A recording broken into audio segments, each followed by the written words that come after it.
ప్రజారక్షణకు ఆడ సింహాలు వచ్చేశాయి. నిర్మల్ జిల్లాలోని టీమ్ 7 ప్రారంభించిందన్నమాట. రాష్ట్రంలో తొలిసారిగా మహిళా కమాండోలు అనమాట. మహిళా కమాండోలు ఈ ఆడ సింహాలు ఈ టీమ్ 7 అనమాట. ఎస్పీ జానకి షర్మిల అన్న ఆవిడ వీళ్ళకి ట్రైనింగ్ కూడా ఇచ్చారు. ఆవిడ ఆధ్వర్యంలోనే ఈ మహిళా కమాండోల బృందం అనేది ఏర్పడింది. దీని గురించి ఒకసారి మనం చూద్దాం. సాయుధ బలగాల్లోని మహిళలు దూసుకుపోతున్నారు అనమాట. నిత్యం చేతుల్లో ఆయుధాలు ధరించి ప్రజా భద్రత, విఐపీల భద్రత, అల్లరి సమూహాల మోకలను అడ్డుకునే బాధ్యతలను ఏఆర్ విభాగం ప్రధాన విధులు అనమాట. అంటే వీళ్ళ దగ్గర గన్స్ అయి ఉంటాయి. ఏఆర్ పోలీసులు అనమాట. వీళ్ళు సాయుధ బలగాల్లో ఉంటారన్నమాట. వీళ్ళని ఈ ప్రధాన విధులు ఏంటంటే విఐపీల భద్రత, అల్లరి సమయంలో మోకాలను అడ్డుకునే బాధ్యత అనమాట. ఇది ప్రజా భద్రత. వీళ్ళ చేతిలో ఆయుధాలు ఉంటున్నారు. గత 15 సంవత్సరాలుగా ఈ విభాగాల మహిళా రిక్రూట్మెంట్లు కూడా జరుగుతున్నాయి. ఈ ఏఆర్ విభాగంలో రాష్ట్ర ప్రభుత్వ పోలీస్ నియామకాల్లో మహిళలకు 33% కోటా ప్రకటించాక ఏటా కొత్తగా రిక్రూట్మెంట్ సంఖ్య కూడా పెరుగుతుంది. సివిల్ పోలీసు విధుల్లో భాగంగా క్రైము, లా అండ్ ఆర్డర్ విధుల్లో మహిళలు ఉత్సాహంగా పాల్గొంటున్నా ఏఆర్ విభాగం వచ్చేసరికి సెంట్రీ డ్యూటీలు, బందోబస్తులకే పరిమితం అవుతున్నాయి అన్నమాట. దీంతో ఏఆర్ అంటే అపరాధ విభాగంగానే ఇంతవరకు భావిస్తున్నమాట. ఈ నేపథ్యంలోనే ఏఆర్ మహిళా కానిస్టేబుల్కు కమాండో శిక్షణ ఇచ్చి వారిని టీమ్ 7 పేరుతో ఆడసింహాలు తయారు చేస్తున్నారన్నమాట.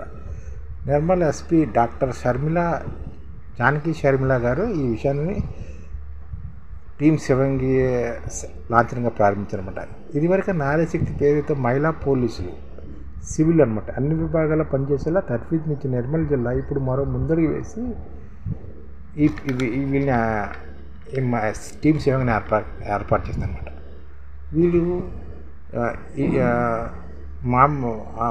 మామిడి అడవుల్లోకి వెళ్ళి తప్పిపోయిన తూనీగాకు సేకరించడానికి మామిడి అడవుల్లో తప్పిపోయిన 4 మహిళలను కూడా ఈ టీమ్ 7 కాపాడింది.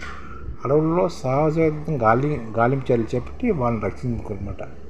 వీళ్ళు మహిళా శక్తి దీనిమాట. 45 రోజులు ప్రత్యేక శిక్షణ కూడా వీళ్ళకి ఇచ్చారన్నమాట. ఏ కానిస్టేబుల్కు సివిల్ స్పెషల్ పోలీస్ సర్వీసుల మాదిరిగానే ఏడాది శిక్షణ ఉంటుందండి. ఏ కానిస్టేబుల్కి మామూలుగా సివిల్ స్పెషల్ పోలీస్ సర్వీసులు ఉంటాయి కదా, అలాగే ఉంటుంది. ముఖ్యంగా ఏఆర్ విభాగంలో పనిచేసే వారికి షార్ట్ వెపన్స్తో పాటు ఎస్ఎల్ఆర్, ఇన్సాక్స్, AK-47 వంటి ఆయుధాల్లో కూడా ప్రత్యేక శిక్షణ ఇస్తారన్నమాట. ఎంతోటి కఠోర శిక్షణ పూర్తి చేసుకున్నాక కూడా మహిళా ఏఆర్లు కానిస్టేబుల్ సెంట్రీ విధులు బందోబస్తుకే వినియోగించడం వాళ్ళ అసంతృప్తి నెలకొంటుందన్నమాట.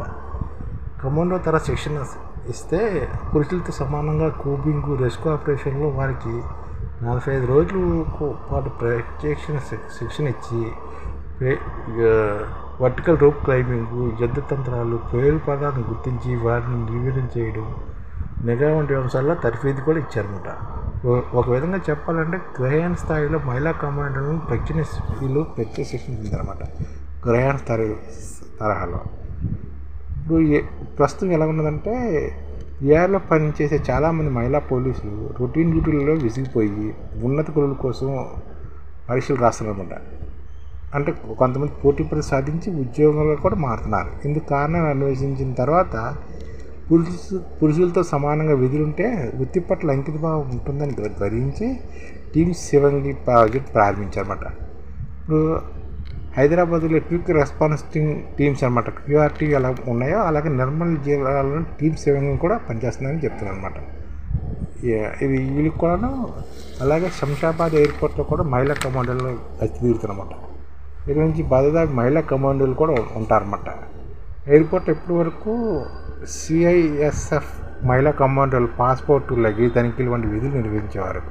ఇప్పుడు గన్స్ పట్టుకుని గస్తీ చేస్తారని 15 మంది CRP మహిళా కమాండోలు విధుల్లో చేరారన్నమాట. ఎయిర్పోర్ట్ మొదటిసారిగా మహిళా కమాండోలు వెపన్స్ పట్టుకుని తిరుగుతున్నారని హైదరాబాద్లోని శంషాబాద్ ఎయిర్పోర్ట్లో విధులు నిర్వహిస్తున్న మహిళా కమాండోల గురించి మనం ఇప్పుడు ఎయిర్పోర్ట్కి కూడా వీళ్ళు కమాండోస్ ఉన్నారన్నమాట. ఇప్పుడు గుర్తుంచుకోండి, మహిళా కమాండోలు.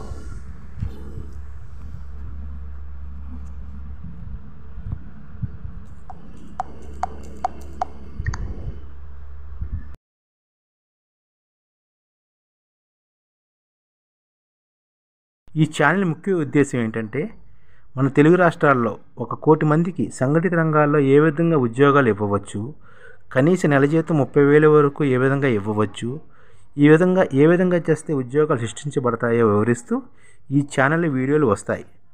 అలాంటి వీడియోలు మీకు కావాలంటే మన ఐడిఎఫ్ భాస్కర్ ఛానల్ని సబ్స్క్రైబ్ చేసుకోండి. ఐడిఎఫ్ అంటే ఇండియన్ డెవలప్మెంట్ ఫోర్స్. ఈ వీడియోలు చూసిన తర్వాత మీకు నచ్చితే లైక్ చేయండి, మీ ఫ్యామిలీ మెంబర్స్కి షేర్ చేయండి మరియు మీ ఫ్రెండ్స్కి షేర్ చేయండి. Thank you. నమస్కారం.